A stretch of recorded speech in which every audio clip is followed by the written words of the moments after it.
that are going to come out, you're going to have to see a police presence. And it's unfortunate because it's going to cost the taxpayers a lot of money. In a lot of cities, they just can't afford it. But wherever this is going to be, mark my words, there's going to have to be such a presence over there. And there was a presence here in Charlottesville, but apparently they just weren't ready for this.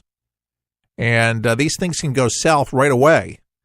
You got tensions that are running. I mean, you don't agree with somebody and you hate somebody or whatever for what they stand for. I mean, tensions will flare.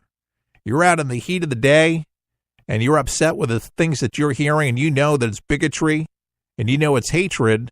I can understand people getting upset, but getting just as mad were these Nazis that feel like that all these other people coming out that are protesting against them are the reason we have so many problems in our country. And that's just what they believe. As wrong and as misguided as it is, that's what's happening, folks. People are always in our country will have a differing of opinions, but then there's something that's overboard ideology that doesn't fit here in our country, here in America. It doesn't. And we don't want to go backwards. We want to go forwards. And my thought was before the break is that, folks, you can't escape history. These statues, I see them in different places, and I don't, I think, okay, this was a time to remember when our country went through the Civil War. This was a time when slavery happened, but I don't sit there and get angry. I don't sit there and get upset and lament over the bad things that happened. I say to myself, that's a learning place. That's a learning. We've turned direction. Our trajectory is different. We're not that country anymore. But we don't forget our history because what do they say? If you forget history, you're doomed to repeat it again. And to me, the problem is with a lot of these leftists, they like to remove the history from our history books. And that's not factual. That's not teaching. That's not fair. So with the statue, even though that for some that it's going to be hateful, to me, you don't remove every single statue because everybody's feelings are being hurt. That's the problem. We got all these safe rooms for all these snowflakes, and part of that, I think, is responsible for some of the backlash that took place. I don't think people think through this much because then we're going to have no statues for any history left in our country anywhere. Maybe you didn't like Robert E. Lee. Maybe you didn't like Thomas Jefferson. There were some people in history I definitely did not like. But just because I did not like them didn't mean that it didn't happen or these people didn't do the things they did. The South is the way that the South became because of what happened and what the North became what the North is, and et cetera. And there's a lot of people that said, the South really won, and it wasn't the North. Of course, we know what history said because it was recorded. So what do we change the history? How do we know that? Because our history tells us that the North did win. Unbelievable, folks. It's just, again, I think the climate of political correctness and largely fanned by the left, to me, has caused a lot of these issues. Doesn't mean that it's right, folks, the violence, because, again, we got to say this, and I will always say this, this does not condone any of the behaviors that took place. Mainly the Ohio guy, young guy that killed the young lady. That's horrible. And I'm hoping, but I'm not holding my breath, that one of this group, somebody would say that they're sorry for what happened or make some kind of statement. Because this lady's losing her life. Was it really worth that? Was that really their aim? Oh, I hope to God not. Like I say, we're awaiting the president to make some new comments on the weekend violence in Charlottesville, Virginia. These things sometimes, we remember any president, it was supposed to be, 10 minutes ago, 15 minutes ago. It's just whenever they decide they want to walk up to the podium and wherever he might be in the White House, well, it's the Oval Office or wherever, talking to his staffers in another room. But it will be interesting to hear what he has to say, and America will be listening, and I think it'll be very important words. And I would imagine all the specifics that people have been looking for, I believe, will be there, and he will call everyone by name. Folks, by doing that, yes, it will condemn them. It will condone what happened. But again, there's people that are going to go ahead regardless of this speech. It's not going to be enough, or they'll say it's way too late, which goes to show that he really did sympathize with them. And that's the way that he thought. So no matter what he says at this point, it's not going to be enough. But we're going to carry it live because we know that it's important enough for you to be able to hear it directly. And I don't want anybody to filter it, cut it up, dice it, or anything like that. The president, when he speaks and he says what he's going to say. And we gave the benefit of the doubt to Barack Obama, even though I disagree with a lot of things that he said. And for any president that says it, they should be taken at their word and stand by it, because it will go on record and it will go documented. But the left media, as they will do, they will take different things out of it and spin it and make it into something like NBC News. It'll be interesting to see what their nightly broadcast, how they'll present it and coin it, and how networks will go ahead and use this to say, because of pressured groups, Donald Trump has redone this. Well, again, he was feeling pressure on the right and to the left. But again, to say that he said nothing, which a lot of the left media has already said, the fake news has said that he didn't say anything to condemn what took place, but he did. It's just they didn't name every single group. He was general about this side or that side. And basically he was right on saying that there was animosity on both sides. There was hatred on both sides. There were tensions flaring on both sides, and people got hurt on both sides. There were two sides there. It's people that sided with him and people that didn't side with him. There's some people that want the statue, some people that don't want the statue. And in the city of Charlottesville, there are people that are fine with having the statue. But I'm telling you, if we continue on with this, and this is going to be the modus operandi of folks around the country that have an opposing view, we just go ahead and chop down every single statue, we'll have nothing left.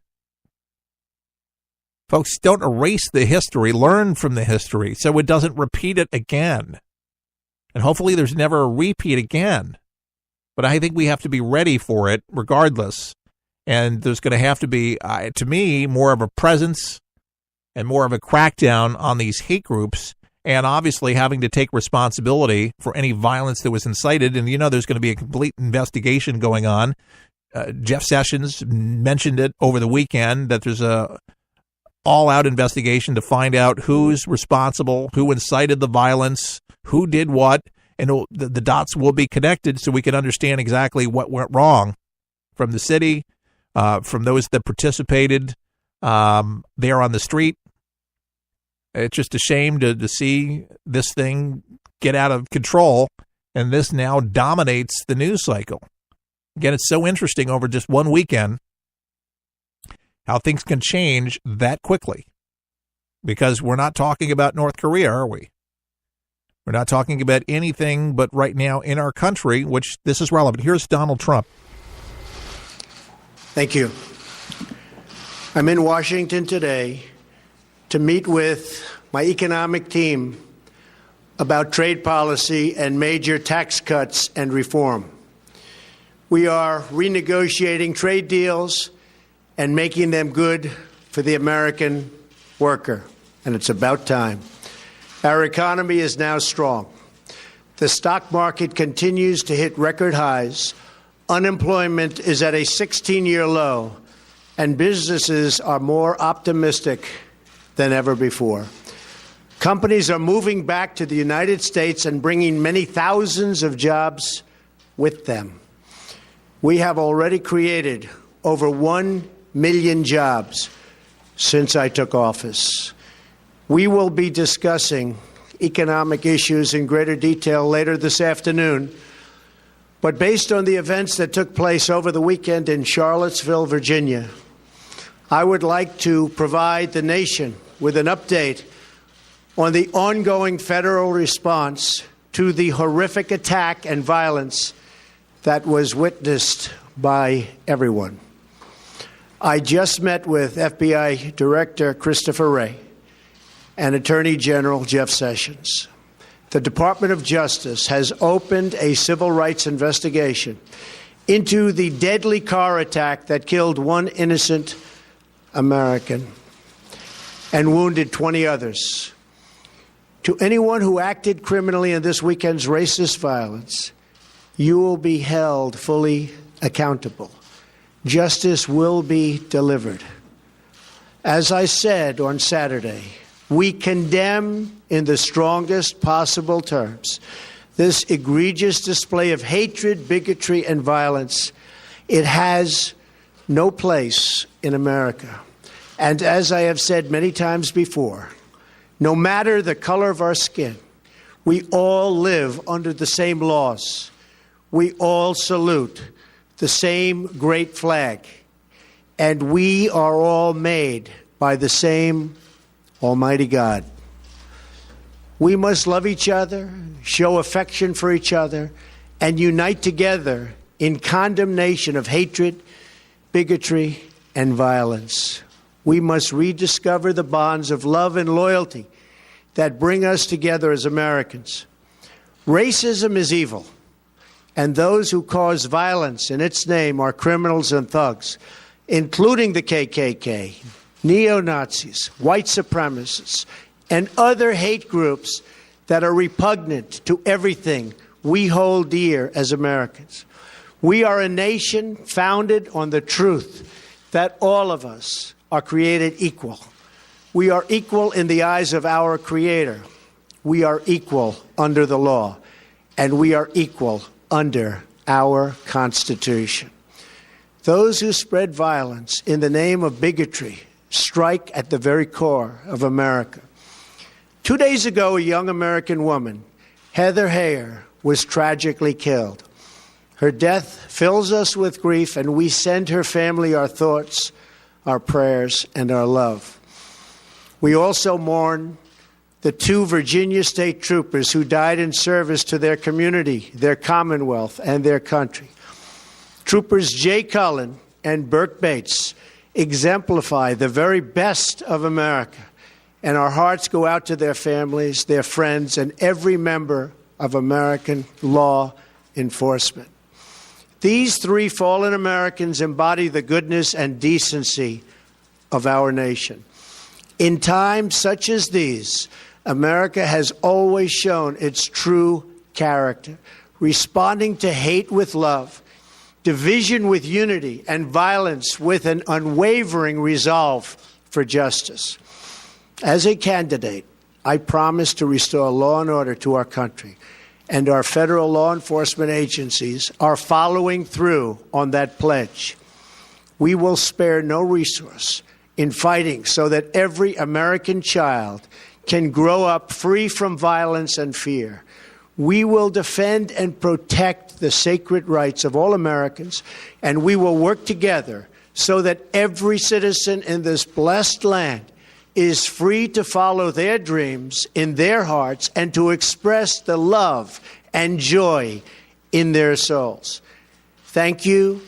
God bless you. And God bless America. Thank you very much. Mr. President, do you regret not mentioning their white supremacists on Saturday? All right, that was President Trump. And I'm Keith Allen, and you're listening to For the People. We heard it from the president, mentioned all the hate groups that were there, white nationalists, the KKK. He said it was hatred. It was, and there's an investigation into it, and praying for the family.